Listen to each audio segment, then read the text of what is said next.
Boker Tov, tout le monde, nous sommes Torah Lamedvav, Hot Bet, Torah 36, deuxième lettre.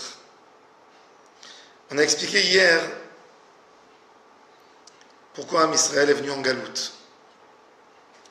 Pour aller chercher dans les clipotes, purifier et faire sortir un fruit. On a expliqué hier que quand un fruit il sort de l'arbre, ce qui se crée au début du fruit, c'est la peau. Rien qu'après, le fruit qui se crée dans la peau. C'est-à-dire que toujours, les échecs viennent avant la réussite. La clipa est comparée aux difficultés pour avoir le fruit. Et c'est que les échecs, plus tu as eu des échecs, et plus tu as compris quelque chose dans ta vie, le fruit sera meilleur, sera bon.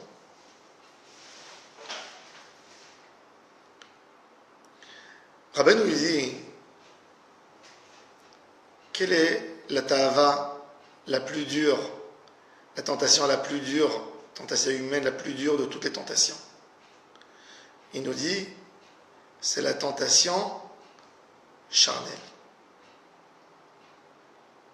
Des deux côtés, des hommes ou des femmes. Celui qui a réussi à briser cette tentation, que ces tentations elles soient que dans des choses autorisées et pas dans des interdictions, celui qui a brisé cette tentation, il pourra briser facilement toutes les autres tentations de la vie. C'est pour ça que cette lutte contre cette tentation, ça s'appelle Tikkun HaKlali. C'est pour ça que Rabbeinu il a instauré le Inyan des 10 chapitres de Tehillim. Le Tikkun HaKlali, c'est Tikkun HaBrit. Quand la Brit Mila, elle est réparée, tout est réparé. Regardez mon cher Rabbeinu. Mon cher Rabbeinu, c'est le Tikkun, vraiment le Tikkun HaBrit. On va mettre mon cher Rabbeinu en parallèle avec Bilam. Cette semaine, nous allons lire Bezrat Hashem dans la Torah l'histoire de Balak et de Bilam. Bilam, il essaye de maudire Am Israël. Il n'arrive pas à les maudire. Quand il est dans son échec, Balak ne veut pas le payer parce qu'il ne lui a pas amené sa victoire. Il a essayé 7 fois de maudire Am Israël, ça n'a pas réussi. Donc Bilam dit à Balak, je vais te donner un conseil.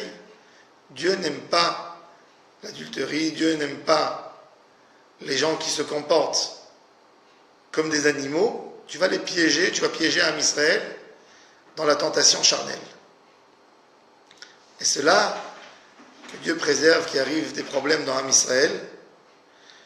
Et il y a eu 24 000 morts dans une épidémie horrible suite aux histoires de filles de Midian. Bilam, tout ce qu'il essaye de faire, c'est de salir Am Israël dans cette tentation charnelle. La Gemara nous raconte que Bilam, déjà, était un homme très sale, un homme qui baignait en plein ta'ava. Toutes ses idées étaient que des idées de Touma. Même sa manière de se rapprocher à Hachem était suite à la Touma. Il faisait de Averot pour essayer d'obtenir de là-bas ses forces. Mon cher Rabbeinu, c'est l'opposé total. Mon cher Rabbeinu, depuis le moment qu'il a parlé avec Hachem, même ce qui est autorisé à tout homme de vivre avec sa femme, mon cher Rabbeinu, suite à la parole avec Hachem, il a dû être séparé de sa femme. Donc c'est le symbole, mon cher Rabbeinu, c'est le symbole de quoi? De quelqu'un qui sait lutter contre ses tentations. Maintenant regardez, mon cher Rabbeinu, c'est celui qui va dévoiler toute la Torah. Torah Tzivalanu, mon cher Rabbeinu. Toute la Torah, c'est mon cher Rabbeinu. Tout ce qu'on a en Torah, c'est Moshe qui nous a enseigné. Moshe, c'est le tikkun du da'at. Le savoir, c'est dans le cerveau. Les tentations, c'est dans le cœur. Moshe qui enseigne à un peuple entier une Torah qui doit être très pure, qui doit influencer Am Israël jusqu'à la fin des temps. L'influence de la Torah de Moshe Rabbeinu, de cet enseignement pur que Moshe Rabbeinu a donné il y a 3300 ans, jusqu'à aujourd'hui, cette Torah nous fait un effet extraordinaire sur nous. Elle a géré des millions de personnes. Cette Torah, c'est même pas les Juifs. Le monde entier est influencé par cette Torah. Tout le monothéisme dans le monde, que ce soit chez les chrétiens, que ce soit chez les musulmans, c'est les passages de la Torah, de Moshe Rabbeinu. Donc cette Torah qui descend du ciel d'Akadosh Baruch Hu à l'humanité, à travers le tzaddik Ador, le tzaddik de toutes les générations, c'est Moshe Rabbeinu. Cette Torah, elle est pure, pure, pure. Maintenant, regardez. On a dans la Torah 613 mitzvot, qui nous font le chiffre numérique Tariag mitzvot. Taf, Resh, Yud, Gimel. 613 mitzvot. Moshe Rabbeinu, si on écrit le mot Moshe Rabbeinu, Moshe, même Shinhe, Rabbeinu, Resh, Bet, Yud, Nun, Vav, en chiffre numérique, ça sort exactement 613. Pourquoi? Parce que Moshe, c'est que la lut kol la Torah. Toute la Torah est inclue en Moshe Rabbeinu. Moshe Rabbeinu n'aurait pas pu enseigner la Torah s'il n'était pas tellement collé à Hachem. Il faut savoir, tu peux dire tout ce que tu veux à ton fils. Si toi tu ne tiens pas, tu dis à ton fils, va faire la prière. Et toi tu dors à la maison quand il y a la prière. Ne parle pas à la synagogue pendant la tefila et toi tu parles. Tu penses que tu peux lui enseigner quoi que ce soit? Éloigne-toi des tentations. Quand il voit que toi tu es collé à des tentations, que tu n'arrives pas à te gérer, tu ne peux pas lui enseigner. La plus grande éducation de notre entourage, c'est l'exemple personnel. Moshe Rabbeinu, pour enseigner la Torah, et que cette Torah soit assimilée, soit avalée, soit absorbée par Am Israël, si lui n'était pas l'exemple de se donner complètement à Hachem, il n'aurait jamais pu nous transmettre cette Torah. Quand Moshe nous a donné les Tariag mitzvot, chaque mitzvah, ça devient une partie intégrale de Moshe Rabbeinu. C'est pour ça que Moshe Rabbeinu, c'est le même chiffre numérique que 613. C'est-à-dire que Moshe, c'est la mitzvah même. Il s'est donné totalement à Hachem, il n'a rien laissé pour lui. Nous, quand on fait les mitzvot à une dimension de main, tefilin. Tu mets tes tefilin, tu mets les tefilin sur ta main. Tu mets les tefilin sur ta tête. Moshe Rabbeinu, il est devenu une partie intégrale. Quand il mettait les tefilin, il est devenu tefilin. Quand Moshe il mettait tzitzit, il est devenu tzitzit. Quand Moshe il parlait de s'éloigner d'une avéra, il était en plein là-dedans. C'est pour ça qu'il a pu nous transmettre cette Torah. Après 3300 ans, quand je fais la mitzvah, je suis lié à Moshe Rabbeinu. Parce que ce tzaddik, il s'est donné complètement dans la mitzvah. C'est pour ça que Moshe, c'est Klalut à Israël. Nous tous, on a une partie intégrale, on est liés à Moshe Rabbeinu. Chaque juif, il a une étincelle qui est liée à Moshe Rabbeinu. Parce que Moshe, il s'est tellement collé dans la Torah. Quelle est la différence maintenant entre Moshe et Bilam? Bilam, dans la prophétie, il voit peut-être plus que Moshe. Mais il n'est pas là-dedans. Il n'est pas dans la mitzvah. Il connaît ce que Hachem veut. Il sait ce que Hachem veut. Mais il n'est pas là-dedans. Il est dehors. Il est dehors. Il y a des gens que la mitzvah, c'est une étude chez eux. C'est pas un derer, c'est pas un chemin de vivre. Tu peux étudier toute la Torah comme savoir, ou tu peux étudier la Torah comme modèle pour te rapprocher à Hachem. C'est magnifique, on peut parler beaucoup de Torah, des idées, des choses exceptionnelles, être très proche dans les idées, se sentir spirituel. Mais dans le tachles, quand tu sors dans la rue, est-ce que cette Torah que tu as étudiée, elle t'a préservé? Est-ce que cette Torah que tu as étudiée ce matin, quand tu vas aller dans la rue, suite à cette Torah, tu ne vas pas tourner ta tête à droite, à gauche? Est-ce que cette Torah, quand tu es chez toi à la maison tout seul, est-ce que cette Torah, elle va influencer tes pensées? Ça, c'est la Torah. Le but de la Torah, c'est que la Torah, elle nous aide à évoluer et de s'attacher dans chaque mot de Torah. Moshe Rabbeinu, il était klalut kol la Torah, obligé à yatzach lifrosh et tatzmo mikol vakol. Aucune tentation chez Moshe. Moshe, 40 jours et 40 nuits, il n'a pas mangé, il n'a pas bu, il n'a pas dormi. Il était loin d'une femme. Tous les besoins d'un être humain, tous les besoins matériels, il s'est éloigné complètement de tout. Pour nous donner une Torah pure, propre, qui peut nous aider à évoluer. Cette Torah, elle était tellement pure, et c'est pour ça que ces racines de Torah, elles nous font des racines dans notre âme. On arrive à s'éloigner, à se détacher de tout, et à se reprocher d'Akadosh Baruch Hu. du maître de l'univers. Bilam, c'est pas le fruit, c'est la klipa. C'est la peau. Mon cher Rabbeinu, il avait une peau sur le fruit. Mais le but, c'est pas de manger la peau, manger à l'intérieur le fruit. Bilam, il se contente de la peau. La peau, c'est les tentations qui t'empêchent de venir au fruit au milieu. Un homme, on lui amène un fruit qui a 10 peaux là-dessus. Le gars, il ne connaît pas le goût du fruit qui est à l'intérieur. Il ouvre une peau, une deuxième peau, une troisième peau, et après il voit les peaux. Elles deviennent de plus en plus fines. Il dit, ok, je vais manger cette peau et c'est tout. Qu'est-ce que je me compliquer à ouvrir une troisième, une quatrième, une cinquième, une sixième. Mais il y a un homme qui est chacham. Lui, il a goûté un peu de ce qu'il y a dans le fruit. Il dit, les peaux, je n'ai rien à toucher les peaux. Il faut que je touche le fruit. Bilam Aracha, Hachem, il se dévoile d'une certaine manière, d'une autre manière. Il a vu ce que Moshe n'a pas vu dans plusieurs choses, dans plusieurs dimensions. Mais il n'a jamais atteint le fruit à l'intérieur. Il a mangé tout ce qui était en dehors. Il est Yodé Adat Elion. Mais il est dans la klipa, que à l'extérieur. Une Torah qui, avec des tentations, c'est une Torah de l'extérieur. Le plaisir de la Torah, quand tu sais que tu as la profondeur de la Torah, quand tu sais que tu as atteint quelque chose, quand tu fermes tes yeux, et au moment de tfila, tu as obtenu un plaisir énorme, ça, c'est que tu es arrivé vraiment à l'intérieur. Que tu n'es pas dans les clipotes. Az titarana gal Hashem. Tu fermes tes yeux. Le vrai Oneg Shabbat, c'est même pas dans la nourriture que tu manges. C'est dans le plaisir que tu te sens quand tu sors dehors. Tu as fini ta tfila et tu marches à la maison.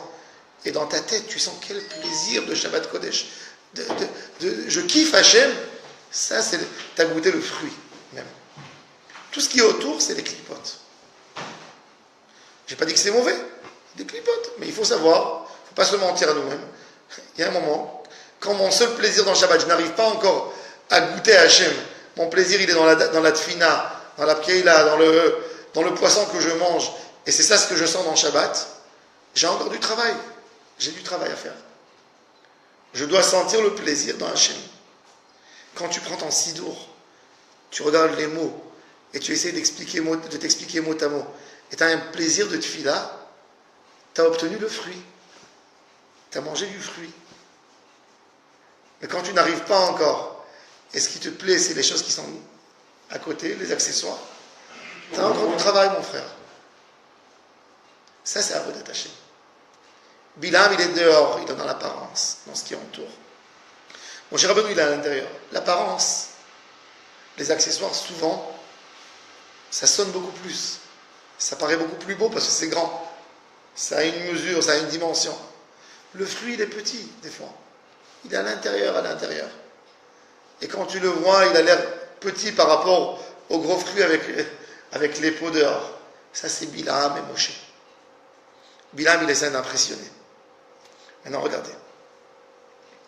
Moshe Rabbeinu, Akadosh Baruch Hu lui dit quoi, à la fin de tout?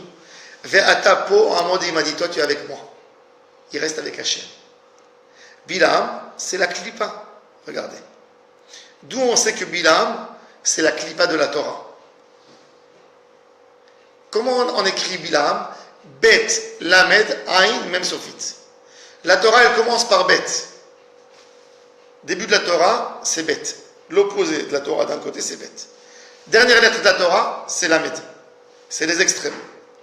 Aïn, c'est quoi Aïn? Aïn, c'est les Shirim Panim de la Torah. Même, c'est les 40 jours que Am Israël a reçu la Torah, que Moshe est monté au ciel. Pourquoi Bet, c'est Tfila avec la Matzisot? Bereshit, tu commences Bereshit avec Bet. Ouais. Bet, la Torah elle commence par Bet. Ouais. Elle finit par Lamed. C'est les deux extrêmes de la Torah. Ouais. Les deux coins extrêmes de la Torah. Pourquoi il finit par la Med? Les Nekol Israël. Ah, Les Nekol Israël. Le mot Lamed Israël, le Lamed de Israël. Ensuite, 70 panim de la Torah, 70 manières de commenter la Torah. Et même, c'est les 40 jours de la Torah. C'est-à-dire, c'est le cadre. Bilam, il est que à l'extérieur de la Torah. Il est au début dans le premier bête, dans le dernier lamed. Il ne veut pas atteindre la Torah même. Il est dans les 70 panim la Torah, mais il ne veut pas atteindre la Torah même. Il est dans les 40 jours de préparation de recevoir la Torah, mais il ne veut pas recevoir la Torah. Am Israël, ils ont été émerveillés par les 40 jours que Moshe est monté. Mais ils n'ont pas voulu. Ils avaient un intérêt de dire que Moshe est mort pour ne pas être engagés à rentrer dans la Torah à l'intérieur. Dès que tu rentres à l'intérieur, tu sais que tes tentations, ça sera d'autres choses. Il y a beaucoup de gens qui préfèrent rester avec le goût de l'entrecôte plutôt que de tirer plaisir d'un texte qu'ils ont lu. Ils préfèrent une tara plus simple. Ils ne veulent pas rentrer là-dedans. Il dit quoi? Ça veut dire que demain, ça ne me dirait plus rien du tout. Toutes les tentations du monde, il ne faudrait plus que je touche. Je vais prendre plaisir que d'un texte. Je vais prendre plaisir que d'une prière. C'est parce qu'ils n'ont jamais compris c'est quoi le goût de la prière. Quand tu vois quelqu'un, tu te dis, t'aimerais être comme lui, tu te dis, non, j'aimerais pas être comme lui. Prier 10 heures par jour. Mais tu n'as même pas compris rien de ta vie. Un jour, mon fils, il m'a dit, papa, explique-moi c'est quoi un plaisir spirituel. Explique-moi. Donne-moi un plaisir spirituel. Je lui ai dit, tu joues au jeu d'échecs. Et tu sais que dans 2 coups, tu vas gagner et ton ennemi n'a pas compris. Quel plaisir tu as quand tu fais bouger ton truc, du vertivis, il n'a pas compris. Je lui ai dit, Einstein, il a travaillé 10 ans sur sa théorie. Essaye d'imaginer le plaisir, dans la minute que Einstein a compris que sa théorie était valable, dans tout. Qu'il pouvait expliquer avec tout, avec sa théorie. Est-ce qu'on peut essayer de comprendre, si on aurait voulu définir ce plaisir cérébral, est-ce qu'on aurait pu? Impossible. Tout ce que tu lui donnes, tu lui mets le monde entier devant lui, il crache dessus. Il crache. Un plaisir du sérel, un plaisir d'une proximité à Hachem, c'est un plaisir à une dimension que tous les plaisirs du corps n'arrivent même pas à 1/1000 de ce plaisir. Il est écrit que le Kohen Gadol, il n'a jamais eu une touma, une impureté, le jour de Kippour. J'ai vu dans un livre de Rabbi Israël Kamri, l'élève de Rabbi Chaim Aboulafia, il dit que le Kohen Gadol, quand il rentrait au Kodesh HaKodashim, c'est le summum de la Kedusha. Il dit, toutes ses forces le lâchaient complètement. Vous avez vu quelqu'un, Dieu préserve, quand quelqu'un il a une attaque de gaz de Hatzabim, comment on dit gaz Hatzabim? Les gaz qui détachent les nerfs, sarine, tout ça qui...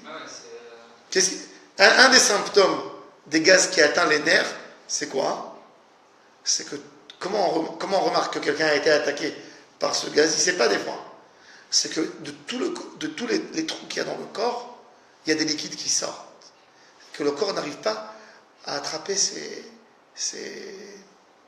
les nerfs arrivent à attraper normalement. Quand les nerfs se lâchent, tout sort de tous les côtés.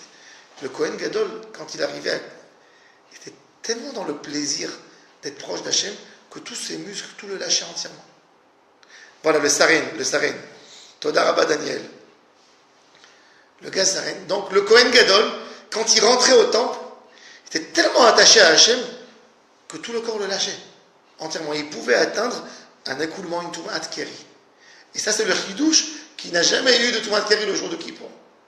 Quand quelqu'un il est tellement dans le plaisir d'Hachem, il est tellement collé à Hachem, il n'a rien besoin de toutes ces ta'avot. Bilam, qu'est-ce qu'il veut? Il ne veut pas atteindre en plein Torah parce qu'il a peur de perdre ses ta'avot. Il a compris quelque chose, il a compris c'est quoi Hachem, mais ça s'appelle profaner Hachem. Maintenant, vous comprenez quelle est la colère d'Hachem contre Bilam. Hachem prend Bilam, lui donne le goût de la Torah à l'intérieur, et Bilam dit non, je veux rester à l'extérieur. Il n'était pas juif, Bilam. Non, il était goy. Mais pour ne pas que les goyim disent qu'ils n'ont pas eu un homme tzaddik qui a vu dans la prophétie comme Moshe, Hachem prend un homme qui a une capacité extraordinaire chez eux, il lui fait dévoiler le goût de la Torah. Qu'est-ce qu'il dit l'autre? Non, j'ai pas envie de rester là-bas. J'ai pas envie de rester dans un plaisir spirituel. Je veux du matériel. Et c'est pour ça qu'il donne, quelles idées il donne à Balak? De faire tomber Am Israël où? Dans les filles de Moab. Dans la tentation charnelle. Il va avec son âne, Bilam. Et c'est pour ça, regardez bien. Écoutez bien. Et c'est pour ça que Bilam est tombé où? Dans le plus bas niveau d'une tentation charnelle. Il n'est même pas attiré ni vers une femme, ni vers un homme. Il est attiré à son animal, à son ânesse. Et c'est pour ça que quand elle a dévoilé devant les Saré Moab ce qu'il faisait avec elle, il a voulu la tuer, et finalement elle est morte. Quand même, Dieu ne voulait pas l'humilier. Bilam, il tente dans une tava. Il faut savoir que quand quelqu'un, il a compris quelque chose de spirituel, il ne veut pas évoluer là-bas, mais il a une envie très très forte parce qu'il a goûté du spirituel. Les autres tentations, quand il va aller vers le matériel, il aura besoin d'atteindre un niveau de tentation très fort, parce que pour avoir le plaisir, parce qu'il faut comprendre qu'un plaisir spirituel, c'est le plaisir le plus fort de tous les plaisirs du monde. Il ne peut pas y avoir un plaisir plus grand que ça. Il ne peut pas. Donc quand la personne, il a compris le niveau de plaisir, il va essayer de trouver partout un niveau de plaisir supplémentaire. Donc qu'est-ce qu'il va faire? Il va essayer de faire des fautes les plus terribles, les plus horribles, pour essayer, dans son idée tordue, d'obtenir ce plaisir. Et c'est pour ça que Bilam, il ne se contente pas de plaisir charnel, simple. Il fait les choses les plus horribles qu'il peut faire. Qu'est-ce qu'elle lui dit, l'ânesse? Harasken iskanti, est-ce que je t'ai fait du mal? Maintenant, Yosef, par contre, il s'appelle aussi Tzadik, il est Sochen. Yosef est Tzadik. Il a besoin de faire le tikkun de toute l'Égypte. Yosef Hatzadik. Yosef Hatzadik, il va descendre en Égypte. Pourquoi Yosef Hatzadik il va en Égypte? La Gemara nous dit, Akadosh Baruch Hu a prévu un programme pour Am Israël. D'après le Hari Akadosh, quand Adam et Ève ont fauté, ils ont fauté dans quoi? Dans la tentation charnelle. D'où on sait? D'où on sait que Adam et Ève, la faute du Etz Hadat, quand ils ont mangé le fruit interdit, c'était la tentation charnelle. D'où on sait? Amenez-moi une preuve de la Torah que c'était la tentation charnelle. La preuve la plus simple, c'est qu'ils ont vu qu'ils étaient nus. Ils ont compris le sens de la nudité. La nudité, c'est le sens de la tentation charnelle. D'où tu savais que tu étais nu, si tu n'avais aucune tentation? Ils ont mangé ce fruit pour obtenir la tentation charnelle. Kadosh Baruch Hu leur a dit, avant ça, vous êtes comme des animaux. Ils se sont sentis nus? Oui.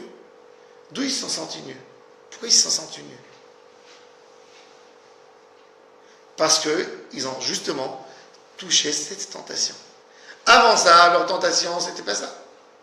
C'était comme des animaux, ils restent indifférents. C'est un besoin de faire un animal, il n'a pas une tentation par rapport à ça. Quand il sent qu'il a besoin de faire un enfant à une époque dans l'année, il fait ce qu'il a à faire.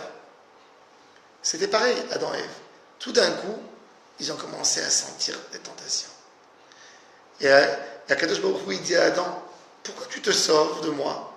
Il dit, parce que je suis nu. Et qui t'a dit que tu étais nu? Ah, est-ce que tu as mangé du fruit que je t'ai dit de ne pas manger? Akadosh Baruch Hu, la punition, la colère d'Hachem contre Adam, c'était qu'il est parti se chercher une ta'ava, une tentation. T'étais bien, tu vas aller goûter d'autres choses. De la même manière qu'un enfant, il a envie de se droguer. Pourquoi? Parce qu'il a envie de sentir une fois, c'est quoi? Qu'est-ce qui te manque dans tout ce que tu as autour de toi? Pourquoi tu vas chercher d'autres tentations? Essayer de découvrir des aventures. Ça, c'est exactement Bilam. Hachem lui donne le plaisir de la Torah. Il profane la Torah. C'est le plus grand plaisir, mais il va chercher d'autres plaisirs, des plaisirs simples. Maintenant, comme il a besoin de sentir un grand niveau de plaisir, il va essayer de faire les choses les plus horribles. Il ne trouvera pas plaisir dans les choses simples, dans les avérotes simples, il va faire des plus grosses avérotes. Yosef Hatzadik, maintenant, regardez bien. Donc Adam Arishon, quand il a fauté avec Chava, il a sali le monde entier.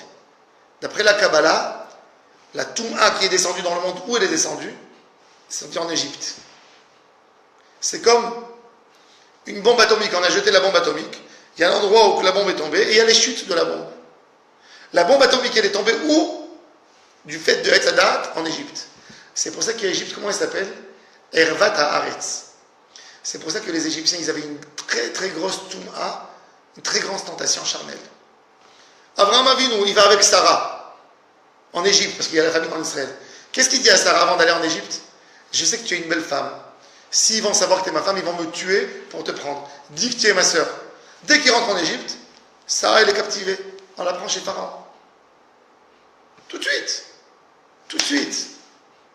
Yosef Hatzadik, arrière-petit-fils d'Abraham, dès qu'il rentre en Égypte, il a les tentations avec la femme de Potiphar. Ils ont cette touma, les hommes et les femmes, cette tentation charnelle terrible. Maintenant, Akadosh Baruch Hu, il envoie un Israël pour réparer le monde. Il faut qu'il répare. Où ils vont faire leur galoute? En Égypte.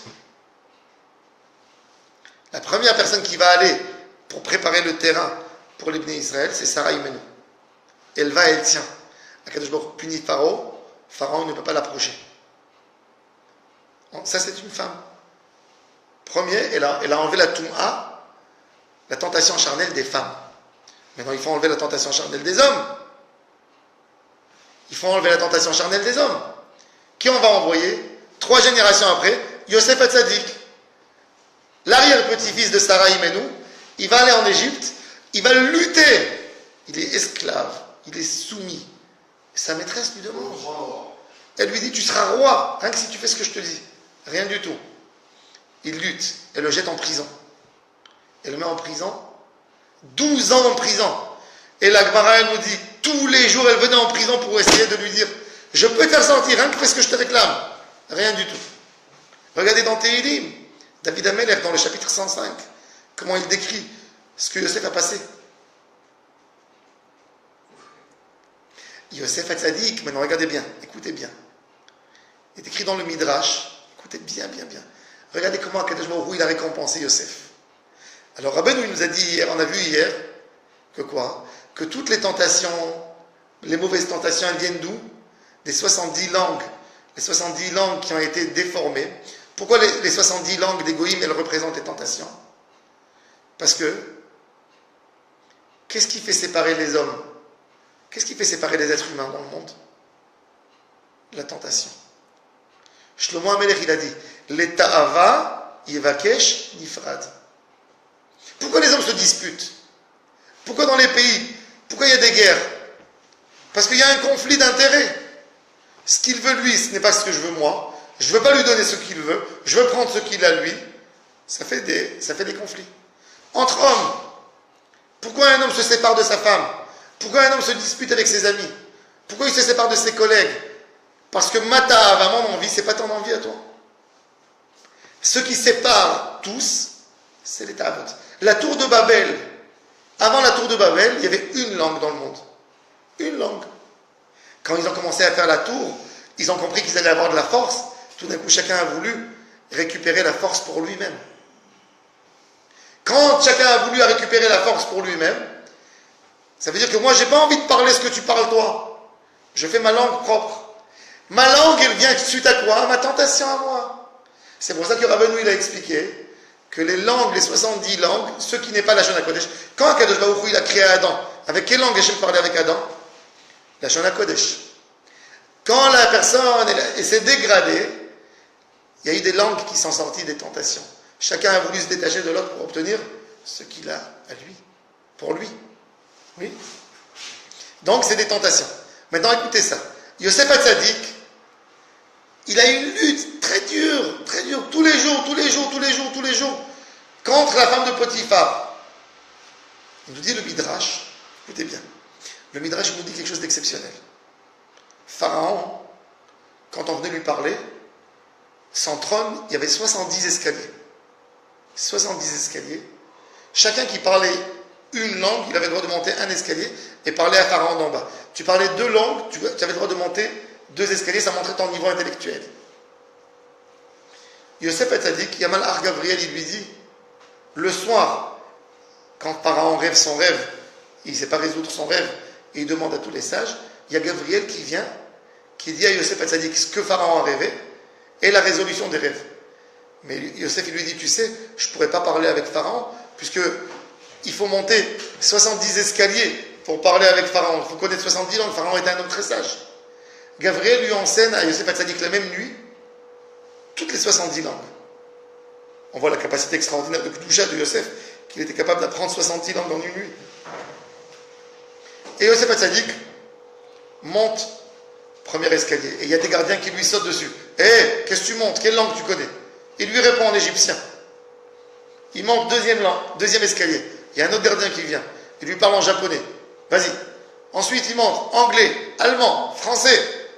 Il parle, il monte les 70 escaliers. Quand il arrive, 70e escalier, il monte en haut, il est au même niveau que Pharaon. Il parle avec Pharaon, la Shana Kodesh, l'hébreu. Pharaon ne comprend pas. Pharaon tremble. Il dit, si tu vas montrer aux Égyptiens que tu connais une langue plus que moi, les Égyptiens admiraient la culture à l'époque. Ils vont me destituer à moi et ils vont te mettre à toi. Il dit, tu auras tout. Rien que laisse-moi le trône, je t'en supplie. Yosef Hatzadik, suite à sa lutte contre les tentations, il a réussi à lutter contre les 70 langues, les tentations qui étaient des 70 langues. C'est pour ça que Yosef Hatzadik, il a maîtrisé complètement les 70 langues. Maintenant, on a compris le lien entre les Ta'avot et les 70 langues. Il monte en haut. Il est zoché à la Torah, Shiv'im Panim la Torah. C'est lui qui va préparer Am Israël pour la Torah. D'ailleurs, c'est pour ça que Moshe Rabbeinu, il comprend, puisque Am Israël doit recevoir la Torah, il sait qu'il ne peut pas faire sortir Am Israël d'Égypte sans faire sortir Yosef Hatzadik. C'est pour ça que Moshe Rabbeinu, que c'est lui le symbole de la Torah, de quoi il s'occupe lui? Quand Am Israël est en train de sortir d'Égypte, chacun des Juifs est en train d'emprunter de son voisin Goy les ustensiles en or, etc., pour récupérer les 210 ans d'esclavage de ce qu'ils ont fait. Il fallait qu'ils sortent avec une fortune. Quand ils sont sortis ensuite, la mer, il y a eu Kriyat Yam-Souf, ils ont récupéré des Égyptiens Bizatayam. Il y a une personne qui ne prend rien du tout à la sortie d'Égypte, et pendant le Kriyat Yam-Souf, c'est qui? C'est Moshe Rabbeinu. Moshe Rabbeinu, de qui il s'occupe? De Yosef Hatzadik. Moshe Rabbeinu qui a enlevé toutes les tentations, il s'occupe du Tzadik qui a enlevé toutes les tentations. Moshe Rabbeinu qui a obtenu la Torah, qui va nous donner les 70 manières d'étudier la Torah, c'est lui qui va aller toucher le Tzadik, qui a lutté contre les 70 Ta'avot d'Egoïm, et qui est arrivé au summum du langage, au summum de nettoyer de la Ta'ava. Ça, c'est le lien entre Yosef et Moshe Rabbeinu. Ensuite, et c'est pour ça que Yosef, avant qu'il ait eu la Torah, il a eu la Chokhmah, et il a eu la Bina. Qu'est-ce qu'il lui dit, Paro à Yosef? En chacham venavon kamocha. Il n'y a pas, qu'est-ce qu'on a dans la, on a quoi? Pour obtenir la Torah, on a Keter, Chokhmah, Bina. Ensuite, on a la Torah qui est des Chassadim. Pour obtenir la Torah, il faut que tu te lis au Keter d'Akadosh Baruch Hu, au Chokhmah et à la Bina. Yosef Hatzadik, il a eu Chacham et Navon. Chokhmah, Bina, dans les sphères qui sont avant l'étude de la Torah. Et c'est pour ça qu'il a obtenu le Keter de la Torah Akdosha. C'est pour ça que Moshe Rabbeinu, il dit, Am Israël ne pourra pas recevoir la Torah s'il n'y a pas Yosef Hatzadik qui nous accompagne. Et c'est pour ça que Moshe, qui est le sot de la Torah, il s'occupe de la Chokhmah et de la Bina de Yosef. Et tous les 40 ans de désert, comment on dit, le cercueil de Yosef est toujours dans la tente de Moshe Rabbeinu. Maintenant,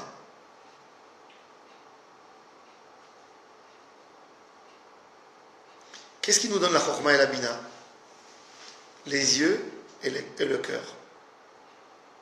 Si tu obtiens mal, tu regardes mal avec tes yeux, tu as été pogem dans la Bina. Mal dans ton cœur, tu as été pogem dans la Chokhmah. Quand quelqu'un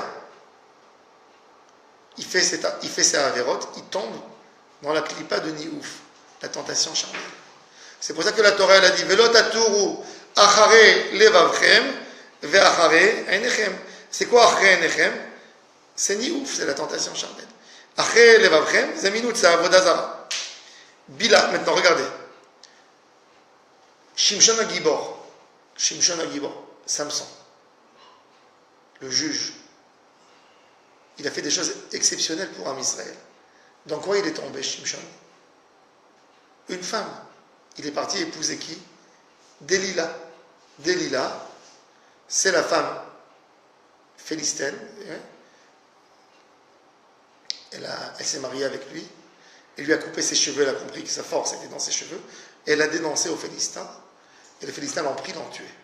Et la Gemara a dit, pourquoi Shimshon a eu tous ces problèmes? Il a pris cette femme qui n'était pas une bonne convertie. Et il est parti. Il a été tenté par ses yeux. Qu'est-ce qu'ils ont fait tout de suite à Shimshon HaGibor dès qu'il a été attrapé? David, qu'est-ce qu'ils ont fait à Shimshon dès qu'il a été attrapé? Qu'est-ce qu'ils lui ont enlevé, les Philistins? Les yeux. Ils lui ont crevé les yeux. Maintenant, Bilam, qu'est-ce qui s'est passé dans ses yeux? Comment il s'appelle Bilam? Stoum et Aïn. Il n'avait pas un œil. Il y avait un corbeau qui lui a crevé un œil, à Bilam. Encore une fois, on voit la liaison entre les ta'avot, les tentations, et les yeux. Yosef Hatzadik, toute sa beauté, c'est quoi? C'est les yeux. Quand quelqu'un il a envie d'enlever le mauvais œil, qu'est-ce qu'il dit? Ben porat Yosef, ben porat ale'ain. L'œil, Yosef, c'est la protection de l'œil. Pourquoi? Parce que Yosef Hatzadik, encore une fois, c'est quoi? C'est le tikkun de toutes les légendes. Maintenant, moi, je vais vous ajouter encore quelque chose d'exceptionnel que vous ne savez pas. Le Gaon de Vilna nous dit pourquoi l'œil s'appelle œil. Pourquoi l'œil en hébreu il s'appelle Aïn? Aïn, pourquoi Aïn? Le Gaon de Vilna nous dit qu'il y a 70 parties dans l'œil. Le chiffre numérique, Aïn, c'est 70. L'œil est composé de 70 parties. Mon roche, Shiva Zechet Tzadik Kadosh Livracha, le Rav Naïv, pendant la Shoah, il a pris des coups sur les yeux avec les nazis, il a fait des opérations, beaucoup des opérations. Un jour, il est parti se faire opérer à Minnesota, aux États-Unis, par un des plus grands spécialistes du monde dans les yeux. Et il a dit aux spécialistes, combien de parties il y a dans l'œil, toi qui es spécialiste dans les yeux? Je lui ai dit, écoute, avant, il disait qu'il y avait 4 ou 5 parties. Aujourd'hui, dans la recherche,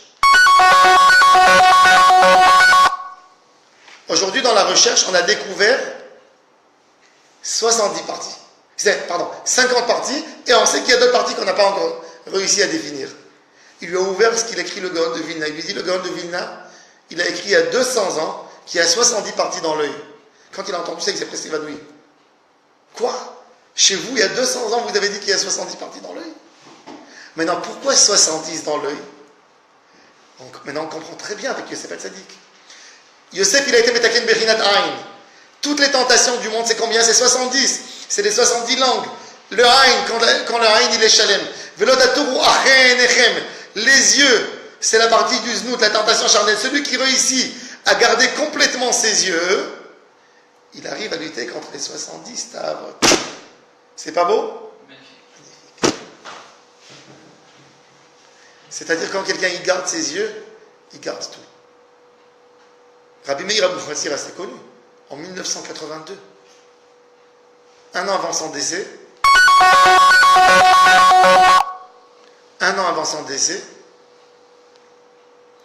il y a un enfant qui disparaît à Londres, un enfant juif, une famille très riche. Et on leur fait du chantage. On leur dit, si vous n'allez pas donner 20 millions de dollars, on va tuer l'enfant. Le Scotland Yard, il interdit aux parents de payer, il veut essayer d'attraper les assassins. Mais le père reçoit des menaces. Le père reçoit des menaces terribles qu'on va lui tuer son fils. Qu'est-ce qu'il fait? Il vient en Israël. Il va chez Rabbi Meir Abouchatzira. Il a 24 heures. On lui dit qu'on va lui tuer son fils. Il va chez Rabbi Meir. Rabbi Meir n'a jamais été en Angleterre.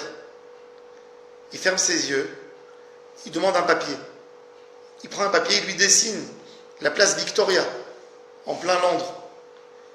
Il lui montre, il lui dit, est-ce qu'il y a une grande avenue qui vient de ce côté? Oui. Il y a une petite ruelle? Oui. Il y a 3 immeubles? Oui. Dans le troisième immeuble, tu vas monter 2 étages. L'appartement à gauche, il est là-bas ton fils. Il appelle tout de suite. Le Scotland Yard, il leur dit ça. Ils envoient des policiers, ils trouvent l'enfant vivant, ils le font sortir. Cette histoire, elle était dans les médias. Un tzaddik qui garde bien ses yeux, il n'y a plus de limite à ses yeux. Il voit tout. Et chas v'shalom, quand quelqu'un il ne garde pas ses yeux, c'est les yeux qui le tirent vers la tare. Les yeux, ils regardent, et le cœur est tenté, et la personne y va. Combien il faut garder nos yeux maintenant en été? Combien il faut faire des tfilotes à Kadosh Baruch Hu? De garder nos yeux, de ne pas regarder de mauvaises choses. Yosef Hatzadik, toute sa force, c'est les yeux. C'est pour ça qu'on l'appelle le Yesod Adam. Tzadik, Yesod Adam, bien sûr, la mida de Yesod. Yesod, c'est Yosef Hatzadik. Oui. Yosef Hatzadik, c'est Yesod. Quand quelqu'un il garde ça, le Yesod, c'est quoi? C'est la tentation charnelle. La personne, il vient de quoi? Il vient de ça. De cette ta'ava qui est maîtrisée. C'est ce qui fait un enfant. Et c'est pour ça qu'il faut garder cette base de Kdusha plus que tout. Et tout ça, c'est lié à Bechino de Yosef. Maintenant, vous voyez comment la Kdusha et la Torah, ça va ensemble. Ça, c'est Moshe Rabbeinu et son parallèle, Bilam Aracha, qui n'arrive pas à se maîtriser. Baruch Adonai Leolam, Amen ve'Amen. Demain, on continuera la lettre du Maïs. C'est pour ça que la plus grosse soirée sur son kéver, c'est le Yesod Sheba Yesod. Exactement. Yesod Sheba Yesod, on va chez Yosef Hatzadik.